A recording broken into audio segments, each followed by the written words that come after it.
ആരാണ് കൊണ്ടുവരേണ്ടത്, അല്ലെങ്കിൽ ആരാണ് നടപ്പിലാക്കേണ്ടത്, അല്ലെങ്കിൽ ഏത് മാർഗമാണ് സ്വീകരിക്കേണ്ടത്? ഈ ഒരു വാർത്ത എല്ലാവരും കണ്ടു കാണും അല്ലേ? സത്യം പറഞ്ഞു കഴിഞ്ഞാൽ ഈ വീഡിയോ എടുത്ത ആൾക്ക് ഒരു താങ്ക്സ് പറയാണ്. ഒരു 23 വർഷങ്ങൾ പിറകോട്ട് കൊണ്ടുപോയതിന്. ഒരു 23 വർഷങ്ങൾക്ക് മുമ്പ് ഞാൻ ഹൈസ്കൂളിലൊക്കെ പഠിക്കുന്ന സമയത്ത് ഇതുപോലെ നമ്മൾ സ്കൂൾ വിട്ട് കഴിഞ്ഞാൽ സ്കൂളിന്റെ തൊട്ടടുത്തുള്ള ബസ് സ്റ്റോപ്പിൽ ഒരുപാട് കുട്ടികൾ ഒന്നിച്ചു നിൽക്കും. ഒരു ബസ് വരും, അതിൽ കുറച്ച് ആളുകളെ കയറ്റും. അത് അകത്ത് കയറിയാൽ തന്നെ അതിൻ്റെ അകത്ത് നമ്മൾ നേരിടുന്ന പീഡനങ്ങൾ വേറെയുണ്ട്. കണ്ടക്ടർ പൈസ ഇഷ്ടമില്ലാതെ വാങ്ങും. ഈ വാങ്ങിക്കഴിഞ്ഞ് കഴിഞ്ഞാൽ മുമ്പോട്ട് കയറ്റി നിർത്തുന്നതിന് കയറി നിൽക്കുന്നൊക്കെ പറയുന്നതിന് പകരം തള്ളി അമർത്തും, ബാഗ് എടുത്ത് അങ്ങോട്ടിടും ഇങ്ങോട്ടിടും. അങ്ങനെ കുറേ സംഭവങ്ങൾ അനുഭവിച്ചവരാണ് എൻ്റെ ഈ വോയിസ് കേൾക്കുന്നവരല്ല, എൻ്റെ ഈ വീഡിയോ കാണുന്നവരിൽ പലരും എന്ന് തന്നെയാണ് ഞാൻ വിശ്വസിക്കുന്നത്. അതൊരു യാഥാർത്ഥ്യമാണ്.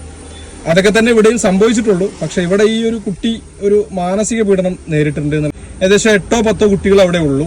അതിൽ 2 പേരെ കയറ്റി ബാക്കി 6 പേരെ പുറത്തു നിർത്തി. ആ 6 പേരിൽ ഒരാൾ ഞങ്ങളെയും കൂടി കയറ്റിയെന്ന് യാചിക്കുന്നു. എന്നിട്ടും അവഗണിക്കപ്പെടുമ്പോൾ ഉണ്ടാകുന്ന മാനസിക പ്രയാസം ചെറുതൊന്നുമല്ല. അതിനെതിരെ ആ കണ്ടക്ടർക്കെതിരെ നിയമ നടപടി സ്വീകരിച്ചിട്ടുണ്ട് എന്നാണ് അറിയാൻ കഴിഞ്ഞത്. എങ്കിലത് സ്വാഗതാർഹമാണ്, വളരെ നല്ല കാര്യം. ഇനി ആരും ഇത്തരത്തിൽ ആവർത്തിക്കാതിരിക്കട്ടെ. പക്ഷെ അതിനൊക്കെ അപ്പുറത്ത് ഒരു റൂൾസ് വരേണ്ടതുണ്ട്. അതാരാണ് ആ റൂൾസ് കൊണ്ടുവരേണ്ടത്? ബസ് അധികൃതരാണോ? അതല്ല സ്കൂൾ അധികൃതരാണോ? അതല്ല നിയമപാലകരാണോ?